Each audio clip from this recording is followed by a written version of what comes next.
Alright, welcome to Jurassic Park.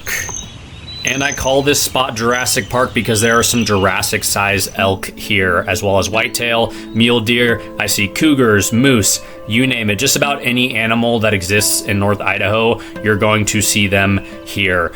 I have jumped countless herds of elk here, and you'll see right now as I'm walking up the hill, there are some whitetail running away from me. This is the spot that I get to in the morning. I usually wake up around 5 a.m. or earlier, sometimes 4:30 a.m. or even earlier, so I can get here before sunrise, and I start hiking up this hill. I bring a headlamp with me, I got a pistol on my side, as well as my bow, and that is most of my hunting gear right there. Once I get to the top of the hill, it's going to be the best spot for hunting. Up there I can see a little bit of everything, so I'll get to see where the elk going, where the deer going, etc. But this is where I'm starting my 2024 hunt off in Idaho. You're going to see here is the map. In the middle dot is where I'm going to start the hunt. You can see everything there, and I usually hike downhill from there. And you'll also see here a bull elk I saw there recently, as well as a shed. All right, so I've got some really annoying news. It is the first day of the regular hunt. So essentially you have 3 hunting seasons. You've got the early hunt, you've got the November hunt, which is when the rut is. That's when typically most people like to hunt. And then you have late archery season. It's day one. It's day one of the regular rut hunt. And I'm here at Jurassic Park. I have never, ever seen a single hunter here, ever. In the history of being here, I've spent probably 100 days hunting this spot for elk and deer, and I have seen 7 different vehicles. I can't even drive up this frickin' road because there are cars in the way. It's a one-way road, and so I'm pretty ticked off. But it is what it is. God is good. I've decided that I'm going to go ahead and turn around, head back about halfway towards my house from this spot, Jurassic Park. I've got another spot I call Deer Park, and it's not the best hunting spot in the world, but it's not heavily hunted, and I have seen some big bucks there, and I know there's a lot of deer there. So that's where I'm headed now. Appreciate you guys. I'll see you there. All right, here we are hopping into Deer Park. I call this spot Deer Park simply because there are a lot of deer here. I typically get up at like 5 or 4:30 a.m., get over here way before sunrise, hike in, walk through tall grass. It's kind of creepy. Sometimes I'm wondering if there's a cougar following me. And I set up in my spot. The first time I set up here, I let the sun rise, and there were tons of deer all around me. There was a big old rock in front of me, and I was like, no way that's a deer. And all of a sudden it stood up and started walking, only about 5 yards, maybe even closer. So literally I set up in some deer nests here. They're everywhere. So right here, you're going to see there are 2 different hunting spots. There's spot A and spot B. I started off in spot A, which is typically where I hunt. But what I noticed this time is that all of the traffic was in spot B. So I quickly moved to spot B. As you can see, there's a lot of open area there. There's areas to hunt in the front on the north side, as well as on the back in the south side. So lots more open land there. I hunted both sides. And yeah, all kinds of animals. Saw a lot of deer, a lot of different bucks. I saw some elk, I saw coyote, you name it. And what I did is I set up a ground blind. So I took a bunch of pine branches and I set them up in front of me and behind me, just so that I could block both my pattern in the back as well as my visual in the front. You'll also notice we're pretty close to roads and houses and stuff like that, so the deer here are more desensitized towards people, cars, that kind of stuff. So they're a little less skittish than at the other spot I call Jurassic Park, making it in some ways an easier hunt. However, you're not going to get the big monster bucks and bulls that are going to be in the Jurassic Park spot. So here's the spot again. You can see it. I'm setting up just right near some trees. That's where I'm going to set up my blinds. I'm hunting from the ground, and it's going to be a fun archery hunt. So in a second here, you're going to see the Onx setup. You'll see a couple pins, and you'll kind of see what the shape of the terrain is like. And yeah, we're near both lakes, rivers, and creeks. So lots of water sources. You'll see the two X's. The X on the left is spot A, and the X on the right is spot B. So that's where I'm gonna be spending most of my hunt.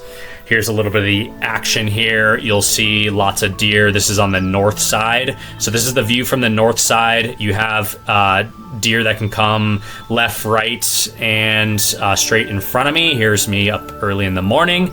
And then here are some coyotes that rolled through. This isn't the clearest videography, but I had 2 coyotes roll through. I thought they were wolves. Got my pistol ready. One came like 5 yards from me, sniffed me, and then ran off. And then here is the south side. So I have, you see some blind behind me. That's what that pine tree is. I'm noticing as the snow is melting, deer are coming out and kind of munching on the grass right there. And so, yeah, on this side, I noticed also the wind typically was blowing north. So whenever I'd pull back my bow on a deer on the north side, it would scare them off nearly every single time. Whereas I noticed when I pulled back my bow facing the south side and there were deer on that side, I wasn't scaring them off as much. And I did check the windage multiple times, and typically that was happening because the wind was blowing towards me from the south. So I decided, you know what, it's going to be a better idea to hunt going south, and so that is where I'm focusing my hunt this time. I'm actually doing a lot of barefoot hunting, believe it or not. So I'd take off my boots and it would allow me to walk barefoot and be a lot quieter. Your boots are super loud, crunching snow, crunching branches. You can't really feel the floor. So hunting barefoot sometimes can be effective, and you'd be surprised how many times I've pulled off my boots or put my bare feet on the earth, and then all of a sudden a bull elk showed up, or all of a sudden a buck showed up. So that's just one extra note. I don't recommend it for everybody. It's what I do. I have spent hours in this hunting spot. I'm talking going every single day, twice a day for like 3 weeks straight. Got a wife and kids, so I would hunt the mornings and then I'd hunt the evenings. But midday was for my family, for work, all of that kind of stuff. And finally, you have no idea the amount of work that went into catching this shot. I scared off one massive buck because as he was coming up to my spot, I was trying to set up my camera, and by the time my camera was set up and I got on my spot, he caught wind of me because I was moving too much. So a lot goes into making these videos. I appreciate the like, subscribe, all that kind of stuff, comments, all of that helps out. I'm trying to do more of these videos and trying to do a better job next year. I also lost a ton of footage. I have footage of the hunter showing up. I had more shots of the coyotes. I had shots of me hiking in the moonlight, etc. But I lost a lot of the footage in this process. So hope you guys enjoyed this video. Here comes the shot.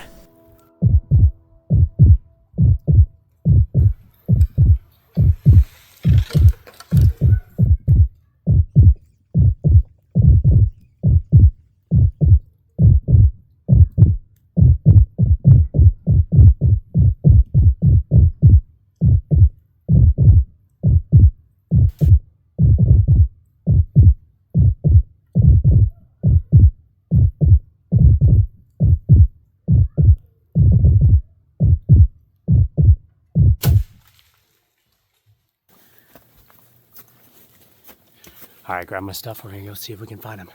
Let's see if we find him. So he went in here. See his tracks. So not much of a track, more of a drag. So we're gonna see if we can find him.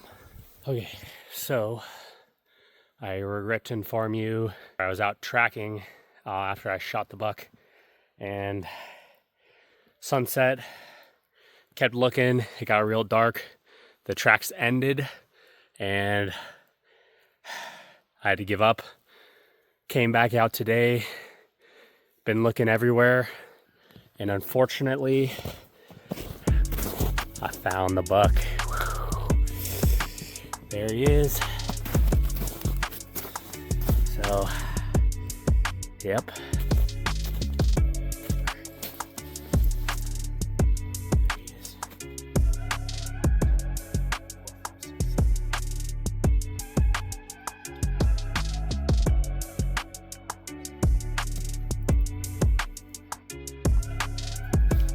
Have it. I have never waited overnight to harvest a buck, so this will be interesting, doing the field dressing. Shout out to Blade Ganix, appreciate you sending me this custom knife. It's got some Damascus layers in there. Beautiful knife. We're gonna use this for the field dressing today. He ran probably 100 yards, which is pretty good. Basically, I followed him up to about where I hit him. He ran another 20 yards, and then he started just running, I believe that would be south. And he crossed a deer trail, and he jumped into the woods, and once he got in the woods, no more trail. So that's why I couldn't find him, as the trail was disappearing. There's a little bit of snow out, it's not super snowy, and the snow was melting. So that was another problem, is I found a little bit of blood trail, distressed tracks, which I could tell were his, because you can kind of tell, when they're struggling. I also made a Hail Mary shot. So what happened is, the day that he got shot, my arrow rest, there's 2 knots that hold it in place. So when you pull back the bow, the arrow rest comes up, and one of the knots slipped. So I actually pulled back the bow, and I recognized that the arrow rest was not coming up. So my arrow was sitting lower. So instead of using my 20-yard pin, which he was about 20 yards, maybe give or take a yard, I actually put it on my 40-yard pin. So it was just an instinct thing to do. So you'll see that arrow rest is not up. It's supposed to be up here. Praise the Lord. It was good. I'm gonna get to field dressing this guy.